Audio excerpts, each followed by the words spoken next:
नमस्कार आमी গৈরিকা কলকাতা ক্যানভাসে আপনাদের সকলকে স্বাগত জানাই। আজকের বিষয় হচ্ছে রূপচর্চা। বিভিন্ন বিষয় নিয়ে আপনাদের কাছে আমি আসি। সব সময় যে শরীর নিয়ে স্বাস্থ্য নিয়ে বা গুরুগম্ভীর বিষয় নিয়ে আলোচনা করব তা তো নয়। আজকের বিষয়টা সেই জন্য একটু হালকা বেছে নিলাম, রূপচর্চা। আমাদের খুব সমস্যা হয় মুখ শরীর কিভাবে পরিষ্কার রাখবো, কিভাবে আমরা রোমকূপটাকে পরিষ্কার রাখবো, সেই নিয়েই আজকে আলোচনা করব।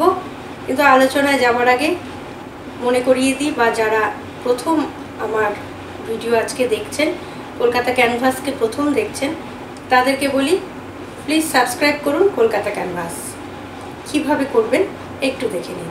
কলকাতা ক্যানভাসকে সাবস্ক্রাইব করতে প্রথমে এই লাল সাবস্ক্রাইব বাটন প্রেস করুন, তারপর দেখবেন একটি বেল চিহ্ন আসবে।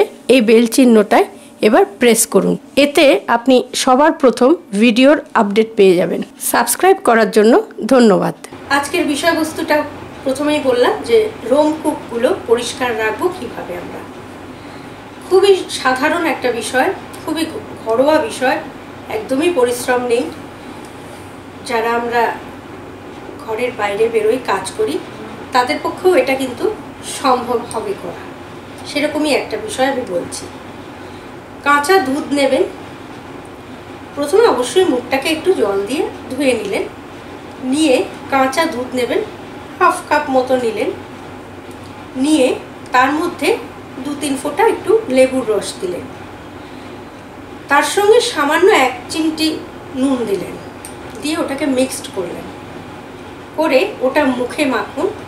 শরীরে মাখতে পারেন, শরীরের জন্য আরেকটু বেশি পরিমাণ নেবেন। মুখের জন্য যদি শুধু মুখে মাখেন তাহলে এই পরিমাণটা একটু নিলেন। আর যদি সারা শরীরে দেবেন মনে করেন তাহলে আরেকটু বেশি পরিমাণ বুঝে নেবেন। নিয়ে এই প্যাকটা মাখুন। সপ্তাহে 2 দিন মাখুন। আমার মনে হয় আপনার রোমকূপ থেকে যে ময়লাগুলো উঠে আসবে তাতে আপনার মুখের উজ্জ্বলতা বাড়বে, শরীরের উজ্জ্বলতা বাড়বে।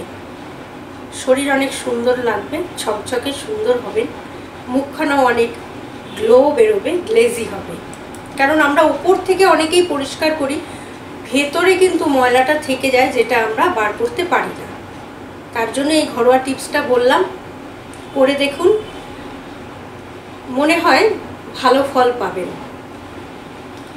অবশ্যই এটা করে আমাকে জানাবেন কমেন্ট বক্সে যে কোনো উপকার হলো কিনা। কারণ উপকার পেলেন কিনা এটা জানবার জন্য কিন্তু আমি বারবারই বলেছি, আমার মন উদ্গ্রীব হয়ে থাকে। আমি সবসময় ভাবি আপনারা করলেন কিনা বা সেটাতে আপনারা উপকৃত হলেন কিনা। কারণ সবসময় তো আপনাদের উপকার হোক সেটাই আমি চাই। আর আজকে এখানেই শেষ করছি। যাবার আগে বলি, এই ধরনের নানা বিষয়ে যদি জানতে চান বা ঘরোয়া টিপস, রূপচর্চা থেকে শুরু করে শরীর বা যে কোনো বিষয় যদি জানতে চান তাহলে প্লিজ সাবস্ক্রাইব করুন কলকাতা ক্যানভাস। আর কমেন্ট বক্সে কমেন্ট করুন আপনারা যদি আরও কিছু বিষয়ে জানবার আগ্রহ থাকে, যেটা জানতে চাইছেন কিন্তু আমি হয়তো বলে উঠতে পারিনি এখনও, সেরকম কিছু বিষয় যদি আপনাদের মাথায় আসে সেটাও আমাকে জানান। আমি চেষ্টা করব সেই বিষয়টা নিয়ে আপনাদের কাছে আসতে। যদি ভালো লাগে তাহলে লাইক করুন, কমেন্ট দিন, আর অবশ্যই শেয়ার করুন, আর অবশ্যই সাবস্ক্রাইব করুন কলকাতা ক্যানভাস। ভালো থাকুন, নমস্কার।